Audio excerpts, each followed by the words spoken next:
Bom dia a todos e todas. Sejam muito bem-vindos ao Ciclo Nacional de Palestras sobre Sustentabilidade, que é um pré-evento do 8º Simpósio sobre Sistemas Sustentáveis, que é um evento realizado por pesquisadores da Universidade Federal do Rio Grande do Sul. Hoje a palestra será o impacto da informação espacial, um estudo de caso para o estado de Mato Grosso. Ela será ministrada pelo professor doutor Rodrigo Bruno Zanin. O professor possui graduação em matemática pela Universidade Estadual Paulista Júlio de Mesquita Filho, mestrado e doutorado em ciências cartográficas na área de computação de imagens pela Unesp.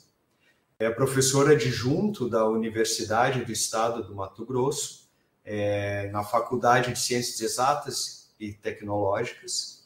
Tem experiência na área de matemática, com ênfase em matemática aplicada, atuando principalmente nos temas equações diferenciais aplicada, análise de imagens, nas sub-áreas de visão computacional e processamento digital de imagem, com aplicações em geoprocessamento e geotecnologias. Então, muito obrigado, professor Rodrigo Zanin, pela participação nesse evento tão importante. E com o senhor a palavra, e logo após a sua apresentação, nós abrimos para perguntas. Tá ok? Obrigado. Tá ok, pessoal? Tudo bem?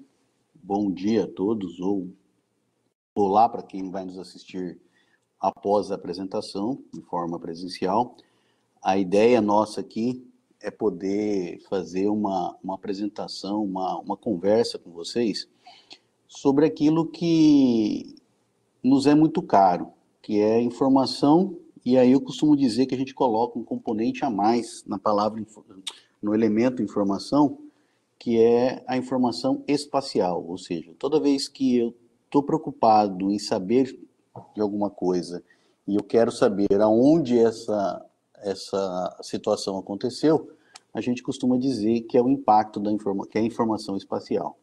A gente tem um laboratório, na verdade, nós trabalhamos na universidade com um laboratório que a gente chama de Laboratório de Informação Espacial, onde a ideia é produzir informações espaciais nas mais diversas necessidades, né? Sejam elas com levantamento de imagens orbitais, sejam elas com levantamentos de campo, sejam elas com levantamentos aéreos ou com aviônicos no formato de drones ou aviões com sensores embarcados e tudo mais.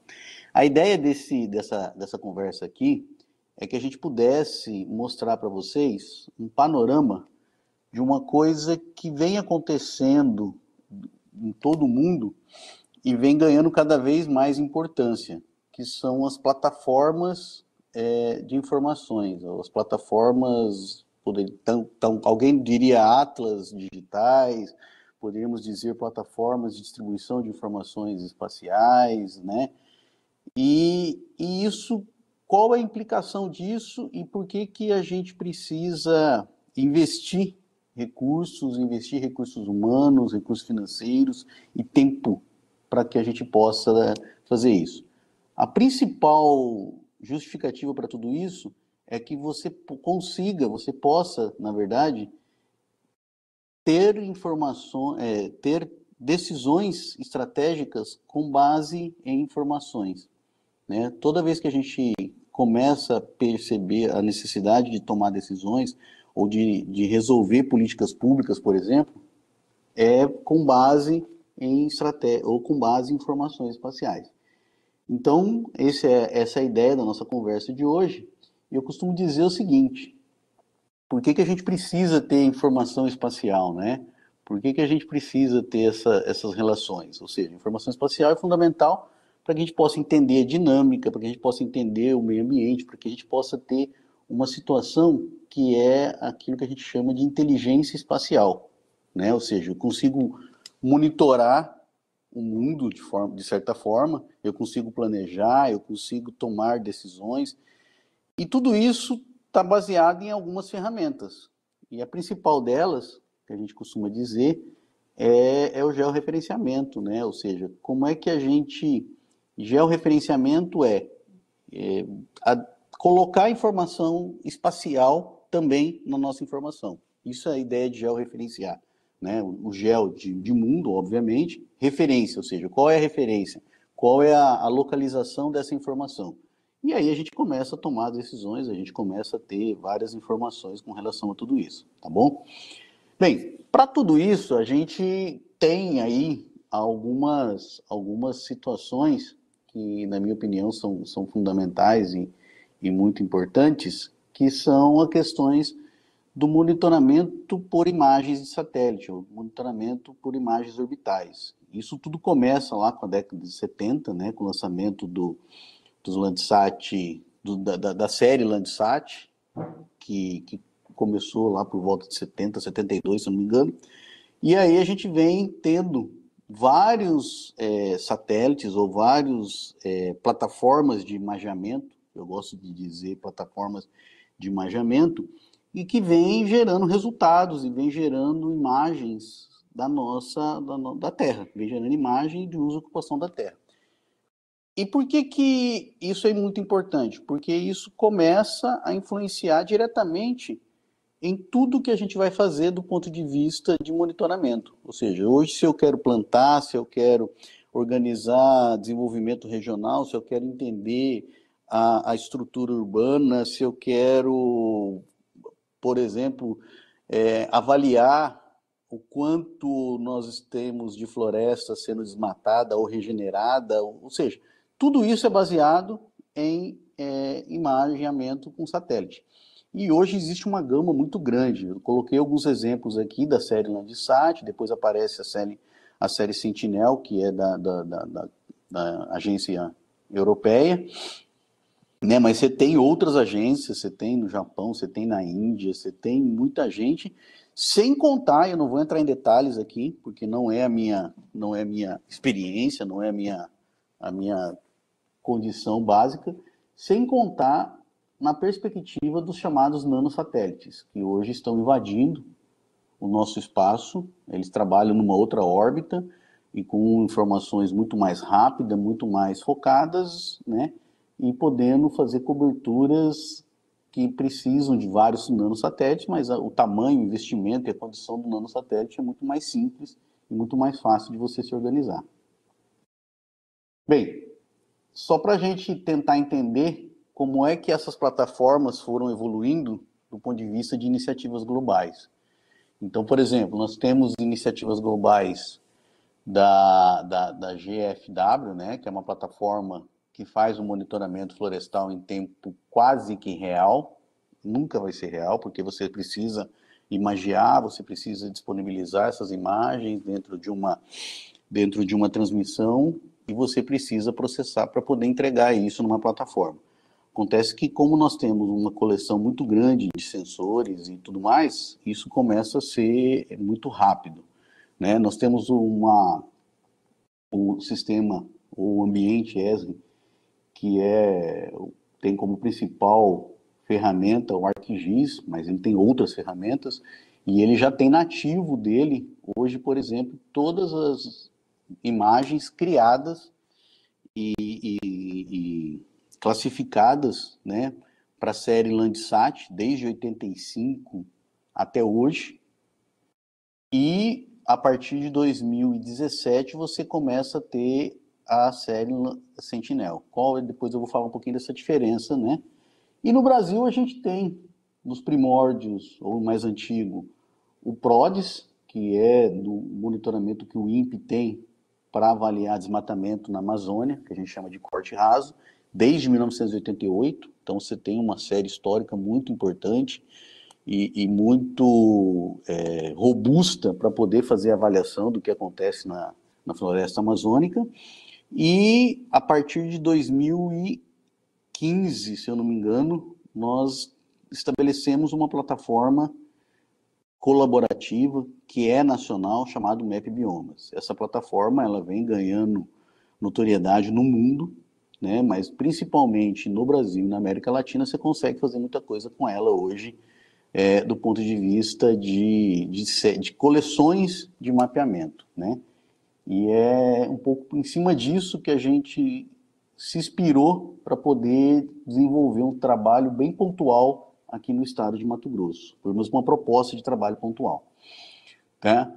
Bem, aqui eu vou repetir, mas já acabei falando um pouco disso. Por que as séries históricas globais são importantes? Né? Elas documentam as transformações no meio ambiente ao longo de décadas. Né? Se você pegar as séries temporais do Landsat, que a gente tem de 85 até aqui, nós já estamos falando de 40 anos de série histórica de uso e ocupação do solo, né? Ou seja, você consegue identificar tendências, padrões, o impacto de políticas globais. Ou seja, hoje nós teríamos, por exemplo, como fazer correlação de aumento de temperatura global com relação à modificação do uso e ocupação do solo, né, com base nessas coleções. É isso que nos permite fazer avaliações do que está acontecendo, porque a gente consegue ter um imaginamento global da Terra, tá? E elas, com certeza, servem para vários acordos, para várias políticas internacionais, tá bom? E no contexto nacional? Bem, no contexto nacional é aquilo que eu falei. Nós temos algumas características, o que eu acho que são bastante importantes, né, do ponto de vista. O Brasil é um país muito diferente do ponto de vista daquilo que ele proporciona. Afinal, nós temos vários biomas, nós temos a floresta amazônica, ele tem o olhar do mundo.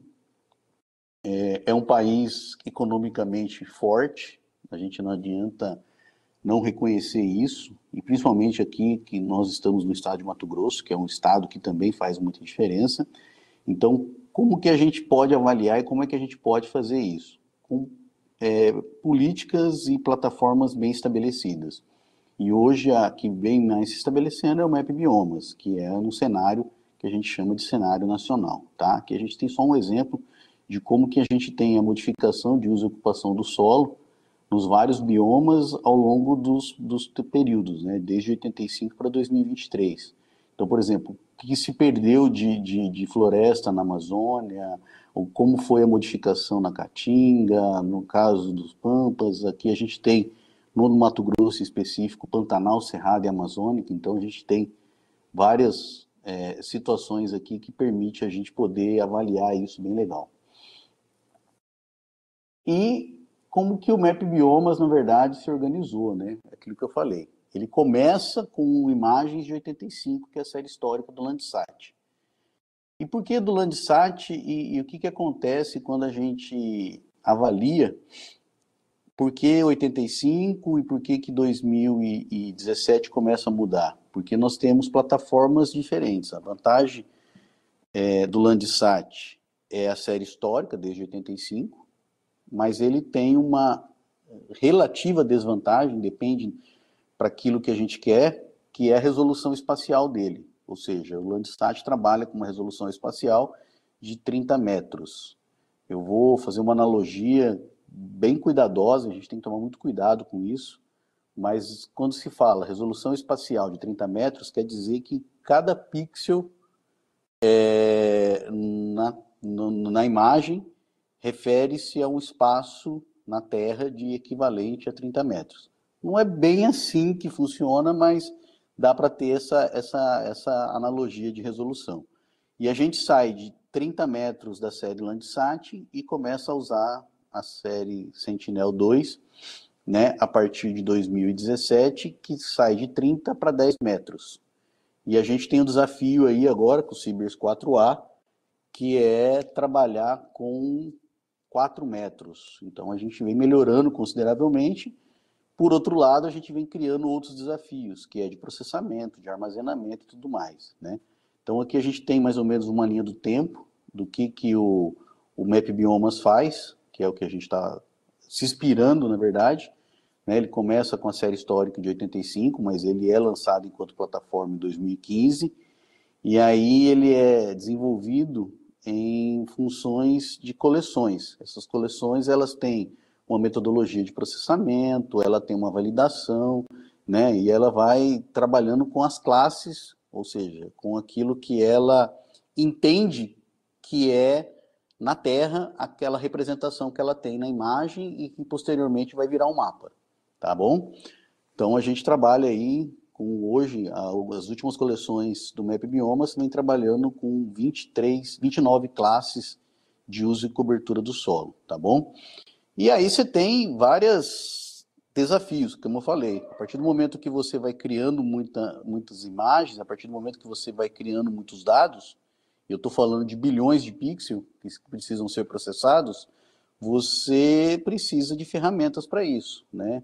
Uma parceria e uma plataforma que ajuda consideravelmente é o Google Earth Engine, que permite com que você possa utilizar ferramentas. Fala aqui inteligência artificial, mas eu costumo dizer que é o seguinte: é processamento mesmo, bruto, processamento em forma robusta, né, que pode ser realizado hoje porque você tem computação para isso. Até algum tempo atrás você não tinha toda a computação que permitia você poder fazer essas coisas, tá bom? O impacto dele é aquilo que nós já tínhamos falado do ponto de vista mundial, né, global, na verdade, e ele recai sobre nacional, ou seja, eu posso monitorar o desmatamento, a expansão agrícola, a urbanização, a recuperação ambiental de todos os biomas brasileiros, né, ou seja, ele fornece subsídios para que a gente possa estipular uma política de fiscalização, né? Ou seja, hoje como é que eu trabalho com embargos, com multas, como é que eu trabalho com a reformulação territorial, né? Ou seja, ele tem ferramentas e a gente costuma dizer que insumos cartográficos ou que geram informações espaciais para que a gente possa discutir políticas públicas, tá? Também serve de projetos, obviamente, e disponibiliza esses dados de forma pública e gratuita, detalhadamente. Isso é muito legal e esse eu acho que é o principal vantagem de uma plataforma desse nível sendo desenvolvida. Mas a gente tem desafios ainda, né? Ou seja, por que eu falo que a gente tem desafios? Porque a gente precisa integrar os dados, ou seja, como é que eu vou trabalhar com dados, e aí talvez comece a surgir a necessidade da gente pensar em uma plataforma que a gente chama de estadual, ou uma plataforma que a gente pensa para o caso de Mato Grosso, porque a gente precisava responder algumas coisas. Por exemplo, as diferentes escalas, né, e fontes de dados. Então, ou seja, como é que eu resolvo esse tipo de problema? Ou seja, como é que eu faço a integração dos dados em diferentes escalas? Como é que eu garanto a integridade e a qualidade desses dados? Eu preciso ter validação. E a validação, ou no trabalho de levantamento ou de mapeamento sistemático, é o grande problema. Como é que a gente dá conta de organizar tudo isso? Como é que a gente consegue estipular todas essas relações espaciais da informação, né? E, obviamente, a gente precisa ter uma capacitação técnica, uma infraestrutura tecnológica, uma organização de plataforma e tudo mais. Então, esses são desafios que foram vencidos pelo Map Biomas, por exemplo, porque tem uma equipe grande de forma muito colaborativa. E a gente entendeu qual a necessidade, como que isso funciona quando se fala em criar uma plataforma regionalizada. Mas a gente precisa trabalhar com escalas regionais, né? Eu costumo dizer o seguinte: eu preciso da informação aqui no estado. Ah, mas a informação do estado não existe no Map Biomas? Existe. Mas a hora que eu não tenho a curadoria, quando eu falo eu, enquanto Secretaria de Estado, enquanto universidade, enquanto política pública do estado, enquanto a curadoria não é do estado, ele fica sempre, não vou falar refém, mas ele fica sempre à mercê das informações que foram geradas e eu talvez não pude acompanhar e não tenho a curadoria. Eu acho que o principal palavra hoje, e aí eu vou abrir um parênteses aqui, que é inclusive da discussão da discussão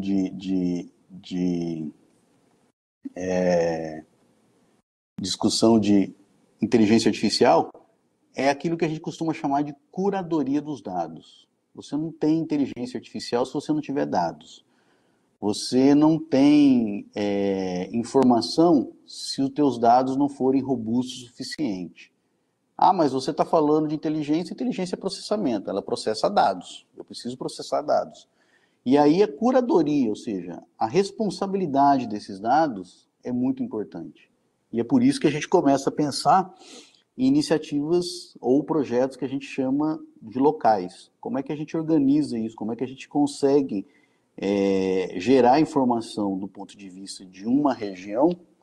E essa região ela tem algumas características muito importantes, como é o caso de Mato Grosso, para que a gente possa tomar decisão, para que a gente possa organizar esse serviço de subsídios, né?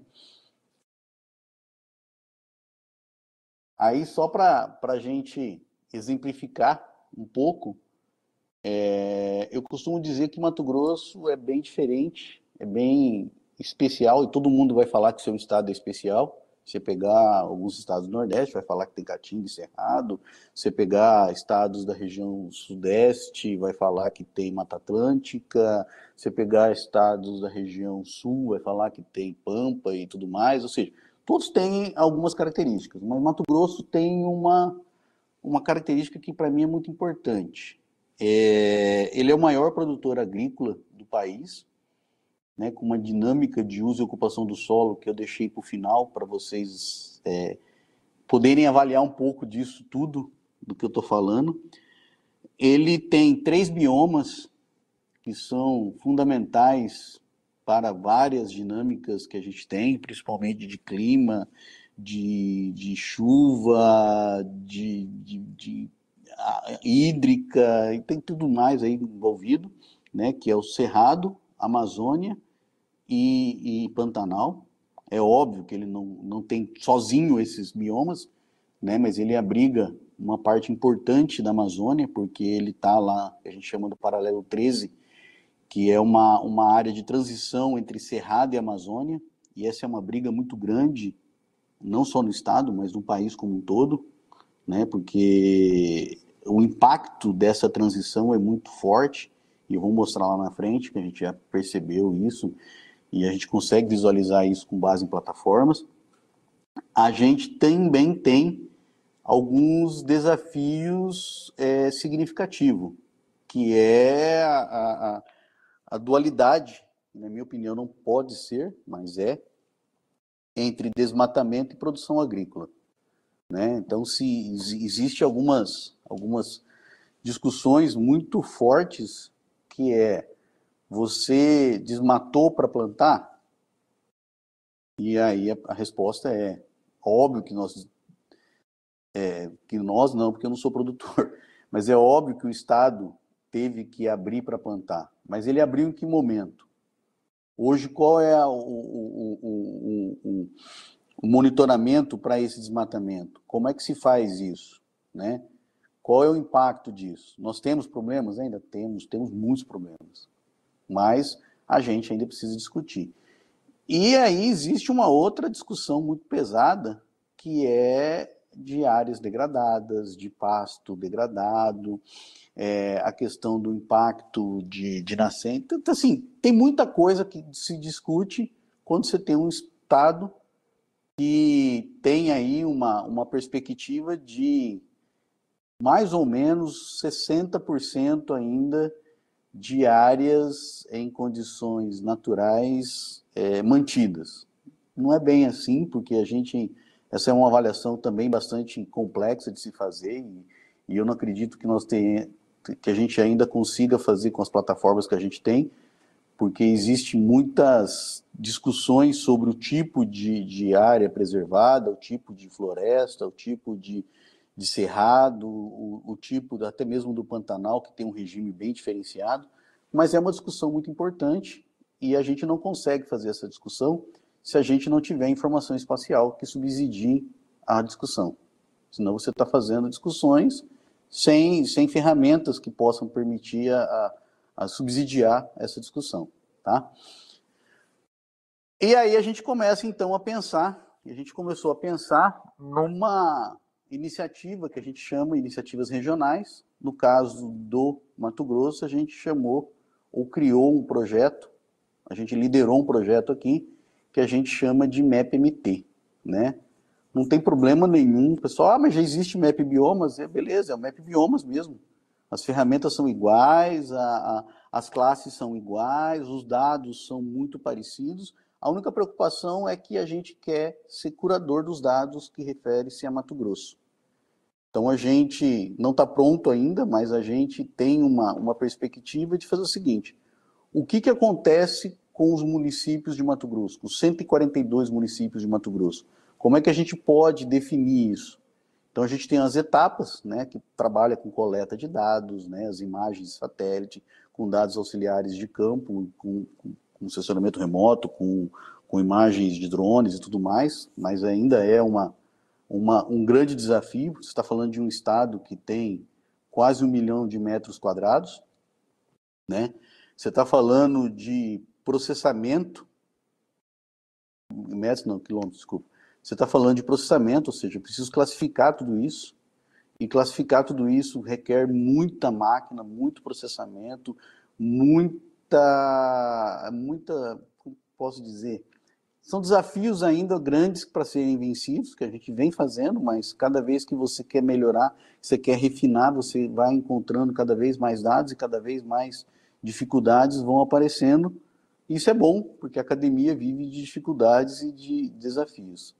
Você precisa validar isso, e aí eu defendo que a gente consegue fazer isso porque a gente está numa universidade que é multicamp, que tem 13 campos, que tem 23 núcleos pedagógicos, então estamos falando, 26, desculpa, estou falando de 39 lugares, onde a gente pode ter gente podendo olhar, podendo organizar. Ainda não é o suficiente, mas garante com que a gente possa resultar em vários produtos que possam servir de tomada de decisão, que é aquilo que a gente chama de produtos finais, né? Não são só mapas temáticos, mas são mapas que possam ter a curadoria, ou seja, se alguém quiser discutir a validação, pode sentar com a gente.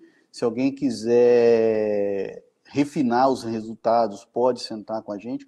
A gente que eu falo assim, quem desenvolveu o projeto, esse projeto é uma parceria com a universidade, com a Secretaria de Estado de Ciência, Tecnologia e Inovação, com parceiros de outros estados, com pesquisadores de vários lugares, para poder desenvolver essa ferramenta aí, tá? Então, essa aqui é um pouquinho da plataforma. Ela não é nenhuma plataforma que a gente não conheça, que a gente não tem, mas eu gosto de chamar atenção para algumas coisas. Aqui nós estamos olhando para uma imagem, uma classificação realizada pelo próprio Map Biomas, Landsat, e que começa aqui em 1986. Essa aqui é a primeira classificação de 1986. Então nós temos aqui na sua direita as classes que a gente tem de floresta, nós temos as classes de pastagem, e quando nós estivermos falando de imagens Landsat, que é até 2016, a gente vai ter essas cores aqui, tá? Verde, com as suas diferenças, um pouco de áreas de floresta ou de matas, né? As áreas dessa cor que aparece aqui como pastagem e o lilás que aparece como agricultura. Aqui nós temos uma linha aqui que é bem bacana na própria plataforma, que permite com que a gente possa ir visualizando a mudança temporal ano a ano do uso e ocupação do solo de estado no nosso Mato Grosso, tá? E é bem bacana, porque eu queria que vocês prestassem atenção nessa região aqui, ó. Opa! Não está aqui, mas acabou desaparecendo. Mas nessa região de cima aqui, ó, do paralelo 13, que é bem próximo à floresta amazônica, como é que a gente vem mudando o uso e ocupação do solo dessa região? Tá? É bem importante a gente entender isso e perceber por que uma plataforma Eu estou usando dados de uma plataforma nacional aqui, mas eu estou trazendo ela para uma plataforma regional, local, né? Ou seja, eu estou olhando só para os municípios do estado de Mato Grosso, tá bom? Por que é tão importante você fazer isso? Preste atenção naquela região que eu falei lá, e aqui nós temos dados de 95, dados de 2000 e dados de 2005. Prestem atenção que o que é verde é floresta, essa parte azulzinha aqui é áreas de inundação, é uma área alagada aqui no que a gente chama do Médio Araguaia, que seria muito parecida com a área de Pantanal lá embaixo, embora o Médio Araguaia não seja considerado um bioma específico, mas ele tem essa característica, tá? E o amarelo que nós temos vendo aqui são áreas de pastagem, ou seja, eu vou abrindo a floresta, e aqui são todas cidades da região norte. Eu tomei como base Sinop, porque ela está na fronteira do paralelo 13, e ali dali para cima você tem floresta amazônica. Até Sinop, um pouquinho para baixo, você teria Cerrado, dali para cima você tem floresta amazônica com algumas discussões, né? Então nós tivemos, por exemplo, na região de Sinop, e eu conheço muito, porque eu estive aqui a primeira vez em 98, e aí nós fizemos um trabalho na universidade onde a gente levantou. A cidade de Sinop tinha, naquela época, 30 mil habitantes e tinha 470 madeireiras catalogadas e registradas, né? E aí você mudou completamente esse cenário. Mas o que aquilo ali permitiu? Então, de 95 para 2000, já percebam como aumenta as áreas amarelas e todas essas áreas foram abertas para pastagem. De 2000 para 2005, percebam como as áreas de pastagem aumentam mais ainda e como é que a gente encontra aqui já áreas agricultáveis, ou seja, como que a agricultura vem chegando, tá bom? Aí, de 2005 para 2010, a relação já é gritante. Se vocês pegarem essa região que está toda roxa aqui, ela é o chamado Arco da Soja. É onde a gente tem os principais municípios produtores de soja do país, né? Então, você pegar aqui, eu fiz um recorte, você pegar aqui, ó, Sinop, Lucas do Rio Verde, Nova Mutum, você praticamente não tem mais áreas, de floresta. Você tem algumas áreas de replantio de floresta. Esse verde clarinho, se vocês lembrarem da legenda aqui, ela é floresta replantada, tá?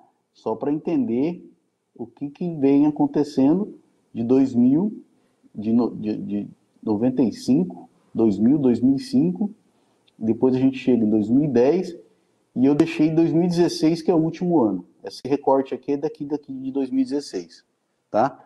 Então, quando você tem vermelho, você tem áreas urbanas, ou áreas de antropização muito forte, né? Construções e tudo mais. Se vocês repararem aqui, a gente tem a BR-163, que vem de Nova Mutum, Lucas, Sorriso e Sinop. Então, ela vai mostrando como é que ela está inserida e como que a 163, que é a rodovia que corta a região norte do estado, impacta ou a plantação de, no caso, soja e milho agora, impacta a rodovia. Não dá para definir o que é cada um deles, tá bom? E aí a gente entra nas imagens, a partir de 2017, a gente entra nas imagens Sentinel. Aí eu peguei um recorte, se vocês olharem, eu peguei um recorte aqui de cima de Sinop, porque em cima de Sinop nós temos o rio Telespires, que sobe até o Nortão, né, vai desaguar, eu não lembro qual é o rio que vai desaguar, mas ele vai desaguar no rio dos afluentes da Amazônia. E eu fiz um recorte de 2018 e 2023. Na verdade, se você pegar 2019, você já vai perceber muito disso aqui que nós estamos vendo, mas eu gostei desses dois municípios aqui, desses dois recortes aqui, da plataforma que nós construímos, tá? Essa plataforma é nossa. Ela é óbvio que ela usa dados do Sentinel, que é dados públicos, ela usa dados do Map Biomas, que é dado público, né? Mas a gente construiu essa plataforma e agora a gente está aprimorando ela. Mas ela já permite a gente avaliar algumas coisas muito importantes. Se nós estamos falando da mesma região, percebam qual a maior diferença que a gente tem aqui. Até 2018, nós tínhamos aqui, ó, um rio, Telespires, que inclusive fazia divisa do município de Sinop, passava para o município de Cláudia, né? E iria subindo, era divisa do município de Cláudia e Itaúba, e vinha subindo.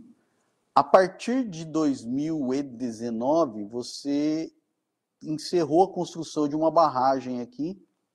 Na verdade, existem outras aqui para cima que a gente precisa avaliar também, mas essa é uma das 5 barragens e essa que mais impactou, aonde a gente represou o rio para ter uma hidrelétrica, que é chamada UHE, Usina Hidrelétrica de Sinop, ou UHE Sinop.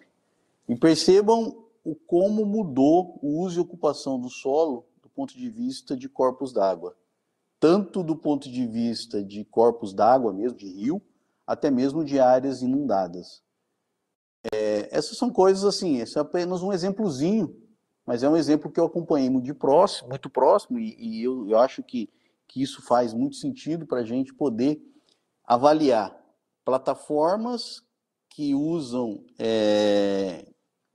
dados espaciais, né, do ponto de vista global, nacional, e criar plataformas regionais. Esse é um dos nossos objetivos nossos, certo? Então, a partir daí, a gente tem os desafios regionais, ou seja, integrar os nossos dados, que são bastante heterogêneos, né, as soluções padronizadas. A gente trabalha com as inovações e perspectivas futuras, ou seja, nós precisamos expandir o uso. Hoje não tem como você não utilizar inteligência artificial, eu acho que a palavra inteligência artificial ela é muito moda hoje, mas ela é processamento robusto de muitos dados com ferramentas que a gente já conhecia, mas para poder fazer principalmente classificação, ou seja, definir numa imagem orbital, né, ou numa imagem de aviônico, um drone, por exemplo, o que você tem, o que você está encontrando na Terra, né? Isso é um processo de classificação, para a gente poder criar mapas, sair dos dados e gerar informação. E a partir do momento que você gera informação, como é que você consegue tomar decisão, né? Então, essa é talvez o nosso desafio, é expandir o uso de inteligência, integração com as plataformas nacionais, replicação do modelo MAP para outras regiões. Essa é também um grande desafio. Mas para tudo isso a gente precisa de recursos, ou seja, a informação espacial conecta a localização, o local, o espaço, né, o global para o local, ela te dá subsídios para tomada de decisão, e aqui a gente tem como Mato Grosso como um grande exemplo para poder utilizar essa atitude ou essa iniciativa que foi criada aqui. Mas esse futuro depende de investimentos, de tecnologia e de capacitação de recursos humanos, tá bom? Bem, era um pouco disso que eu queria falar com vocês. Eu acho que eu estou no tempo de 40 minutos que tinha me sido concedido. Aqui está meu e-mail e o meu Instagram para que vocês, caso queiram, sigam. Tem do meu Instagram também, já tem o Instagram do Map Bioma, do Map MT, tem várias coisas acontecendo aí, mas a gente vai, ao longo das conversas, avançando, tá bom? Muito obrigado, pessoal. Rodrigo, muito obrigado pela sua apresentação, ótima apresentação, ótimo trabalho. E agora a gente vai abrir para as perguntas do pessoal que está nos assistindo aqui. Então, fiquem à vontade para perguntarem, podem escrever no chat e eu repasso para o professor, enfim. Vamos ver.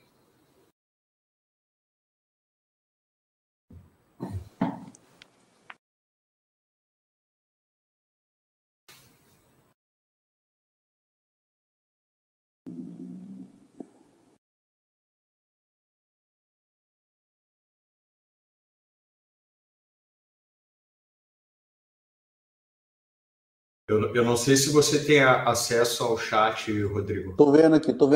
Plano de combate, queimadas, mineração clandestina no estado da Amazônia resulta em um processo de observação e consulta de informações aos órgãos ambientais do estado da Amazônia, que poderá ser planejado, implantado e coordenado pelo Secretaria de Estado do Meio Ambiente, SEMA. A formação do pacote de combate a queimada e tal. Ele quer que eu comente, desculpa. Comente algumas coisas a respeito. Uma vez Mato Grosso também é Amazônia. Tá. É o José, né? José, é um pouco disso sim. Eu acho que eu costumo dizer o seguinte: a gente tem várias iniciativas sendo feitas pelas secretarias. E isso não tem problema, faz parte do processo, né? Você pegar e fala assim, Rodrigo, você está, enquanto Secretaria de Ciência, Tecnologia e Inovação, tomando uma iniciativa que já tem lá no Intermat do Mato Grosso, que é o Instituto de Terras do Mato Grosso, que faz a regularização fundiária, já tem lá na SEMA, que é a Secretaria de Meio Ambiente do Estado de Mato Grosso, já tem lá no Ministério Público Estadual, que tem um grupo especializado, um promotor bem especializado em trabalhar com isso. Por que você está fazendo de novo? Eu costumo defender que a ideia de você gerar informação espacial para que ela possa servir de subsídio para todas essas iniciativas que você colocou aí é a grande vantagem. Por que o Map Biomas ele é uma plataforma que ganhou todo o espaço que ele está tendo no Brasil e toda a desenvoltura do Brasil? Por vários motivos. Primeiro, porque ele é colaborativo, ele tem representantes em todos os estados, ele faz um trabalho fantástico, tudo mais. Mas, segundo, porque ele não tem uma missão única. Né? Você pegar o Ministério do Meio Ambiente também faz as coisas que o Map Biomas faz. Né? O próprio INPE já fazia com o PRODES um monitoramento de desmatamento desde 88 e continua fazendo. E é muito importante fazer, não estou falando que não. Se você pegar a Agência Nacional das Águas, tem lá o seu mapeamento. Se você pegar o IBGE, também tem o seu mapeamento. Mas a pergunta é, quais deles geraram informações que poderiam ser usadas por todo mundo? Né? Se for pegar da ANA, quem vai pegar lá é quem trabalha com recursos hídricos. Mas eu não trabalho com recursos hídricos e uso informação. Beleza. Você é um caso, uma situação excepcional, tá? As próprias secretarias de meio ambiente ou o Ministério do Meio Ambiente trabalham com possibilidades e situações que eles precisam trabalhar, que é questão de controle de desmatamento, que é questão de meio ambiente e tudo mais. Né? Então, o que eu defendo é que a gente tenha uma política, talvez o IBGE conseguisse fazer isso, e até tentou, eu acho, até tenta, e vai avançar bastante nisso agora. Mas para isso você precisa de volume de pessoas, você precisa de um trabalho robusto, que é gerar informação. A minha opinião é o seguinte, nós precisamos gerar informação. Eu preciso padronizar a informação, isso o IBGE faz muito bem, né? Nenhum dado que você gere, se não tiver dentro da infraestrutura nacional de dados espaciais, a INDE, ele não serve para nada. Então eu preciso tomar alguns cuidados na hora que eu vou gerar informação. A partir do momento que eu gero informação e que eu tenho uma plataforma que eu disponibilizo essa informação, eu consigo atender as demandas específicas. Eu preciso criar um plano de combate a queimadas, né, na região amazônica. Eu vou usar que dados para isso? Hoje vai usar com certeza o Map Biomas. Tá? Por quê? Porque o Map Biomas fez isso muito bem. Eu posso sentar com o Map Biomas e criar um Map MT ou um Map Amazonas lá? Pode, eu acho que até deve estar acontecendo isso. Na minha opinião, até deve estar acontecendo. O que a gente não tem ainda é uma organização, uma integração dessas informações e dessas iniciativas. Isso, para mim, eu acho que é o grande mote da gente conseguir avançar com as situações. E aí não é porque você está querendo fazer o que os outros já fazem, não, cada um vai fazer o seu. Desde que a gente crie dados dentro da INDE Desde que a gente crie dados que estejam muito bem organizados do ponto de vista de curadoria, todo mundo vai poder usar tudo. E aí a gente começa a ter plataformas muito bem avançadas. O próprio QGIS já faz isso muito bem, né? Enquanto o ArcGIS tem lá o nativo do sistema, né, algumas coisas que são nativas deles, o QGIS está fazendo isso de plataforma aberta. E aí está garantindo com que todo mundo possa ter plugins e estruturas para que isso possa acontecer, né? Então essa é uma... O Google Engine faz o processamento, o QGIS gera as informações, estão conversando. Então eu acho que a gente consegue avançar muito para as iniciativas. O que a gente precisa é saber todas elas, conhecer todas elas. E é por isso que eu me dispus a, inclusive, fazer uma fala aqui para mostrar o que a gente pode fazer. Tá bom?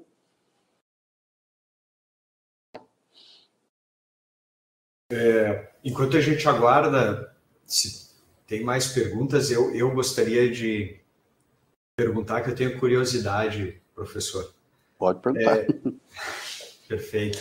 Em relação à classificação supervisionada, né, que você usa imagens de épocas diferentes, né, de satélite, como é que é essa relação com a acurácia? Ela é sempre a mesma? Ela é boa a acurácia do comparativo entre o uso do solo de diferentes períodos, né? Para você ver você tem que levar em consideração que você está trabalhando com resoluções espaciais diferentes, né? Então, primeira coisa, a partir do momento que você tem a imagem, você tem que padronizar ela, você tem que pôr ela em condições de ser classificada. A ferramenta de classificação ela é feita para cada coleção de imagem. É por isso que o MapBiomas, por exemplo, ele não solta imagens em tempo real, classificação em tempo real.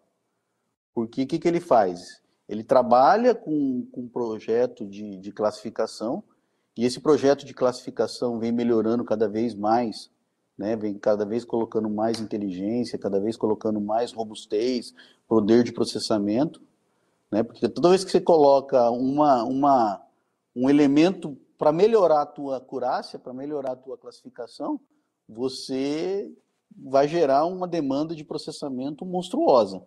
Então aí você faz isso e gera a classe. Então você gera não sei se o MapBiomas está fazendo uma coleção por ano. Então todo ano ele tem uma coleção. E aí quando ele gera a coleção, ele gera a metodologia, ou seja, ele deixa bem claro quais são as características do processamento de classificação.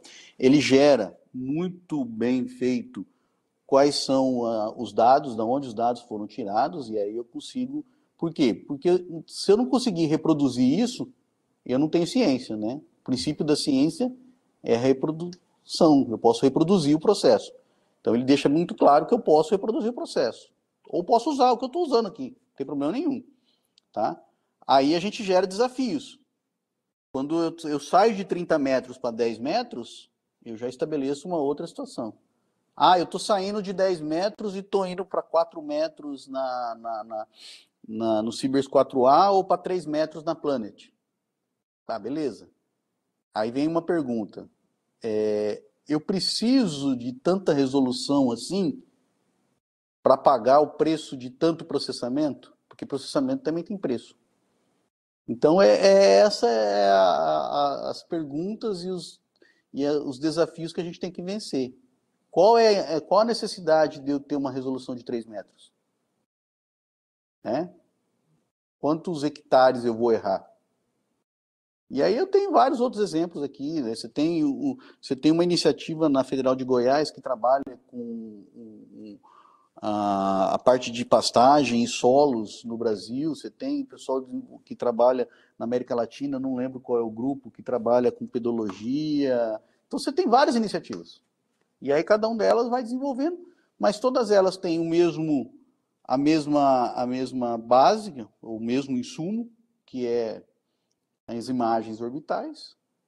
E aí cada uma delas desenvolve uma metodologia de processamento. A metodologia de processamento é talvez uma parte da nossa pesquisa, né? O pessoal das ciências cartográficas tem essa perspectiva aí. Qual é a metodologia de processamento? O que você vai chegar? Como os resultados vão se organizar? E eu estou indo ainda para uma outra que, na minha opinião, vai tomar muito tempo nosso, principalmente em tempos de inteligência artificial, que é dados. Ciência de dados está aí batendo na porta, né, metendo o pé, está entrando, e a gente precisa organizar isso também. Porque eu estou gerando muito dado, mas esses dados estão organizados, esses dados estão com curadoria responsável, esses dados vão enviesar meu resultado lá na hora que eu jogar numa inteligência para poder, inteligência entre aspas, jogar numa plataforma de gerar informação com os dados. Então, tudo isso vai fazer muita diferença na hora de você tomar decisão, tá bom? Perfeito. Só mais uma dúvida, professor. Para o pessoal que está assistindo, em alguns casos, trabalha em prefeitura, no estado, enfim. E se eles quisessem utilizar as imagens para fazer um levantamento de uso do solo, que imagem seria? Claro que tem a escala, o senhor já falou da escala, né? O que você precisa, né? Qual a resolução que você precisa. Mas que imagens eles teriam acesso de forma free para fazer um trabalho? O site do INPE é o melhor espaço para você carregar as informações e os dados de imagens que você precisa. Hoje você tem lá toda a coleção Landsat, toda a coleção Sentinel, com as várias, né, o sistema Aqua, tudo que você precisar hoje de informação, você tem. Ou na NASA, com o Landsat, mas o INPE também faz essa distribuição de forma gratuita, sem problema nenhum. A única preocupação que eu sempre costumo dizer é o seguinte: qual é o teu produto final? Qual é a exigência do teu produto final? Né? Eu vou trabalhar com uso e ocupação de uma grande área para poder trabalhar com a classificação. Eu vou trabalhar com regularização fundiária, eu tenho que tomar muito mais cuidado.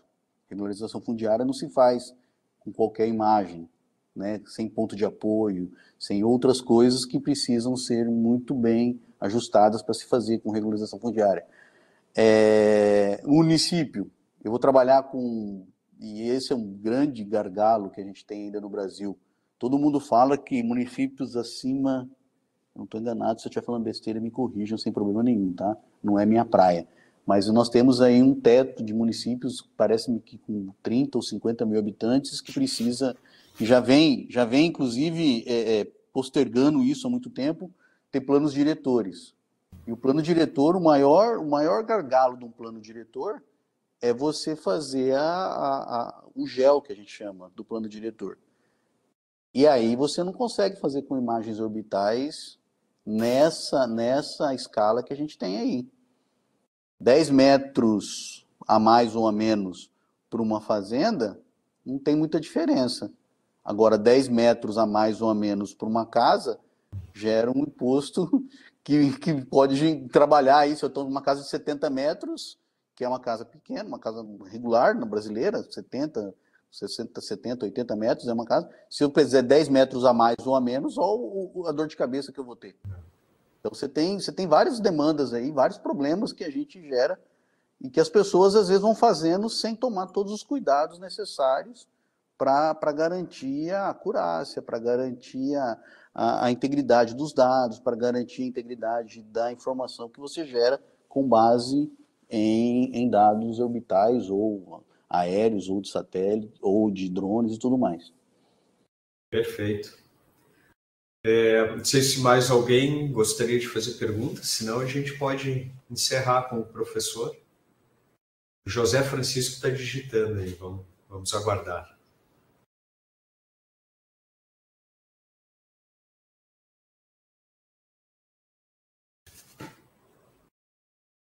Não, acho que parou.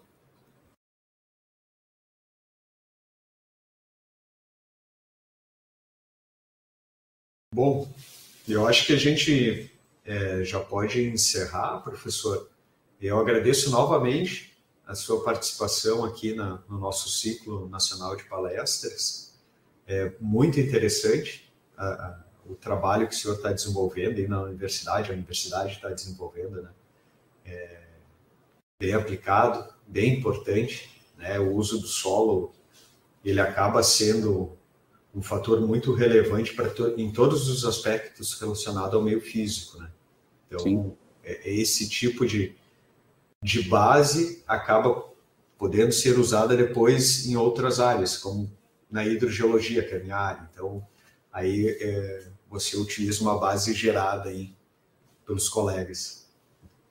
Perfeito, então. Acho que vamos encerrar. Muito obrigado, professor. É isso. É uma grande satisfação poder conversar com vocês, poder mostrar um pouquinho do trabalho. Esse é um trabalho, o MapMT é um dos trabalhos que a gente tem enquanto laboratório, que é o SpinLab, né? Spatial Information Laboratory, ou seja, Laboratório de Informação Espacial.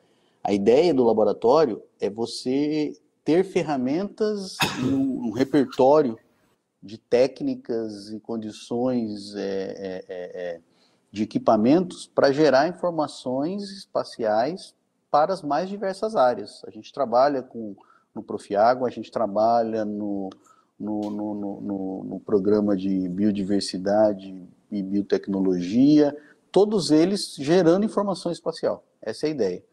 Ou seja, a demandada, quem é o usuário final vai demandar a informação. E aí a gente vai fazer o design da pesquisa, vai desenhar como é que a gente vai encontrar condições de entregar as ferramentas espaciais para que o finalista possa realmente utilizar na sua área de pesquisa. Essa é a ideia do SpinLab, né? E o MapMT, desculpa, é uma das ferramentas que a gente está criando lá dentro, tá bom? Perfeito, muito bom.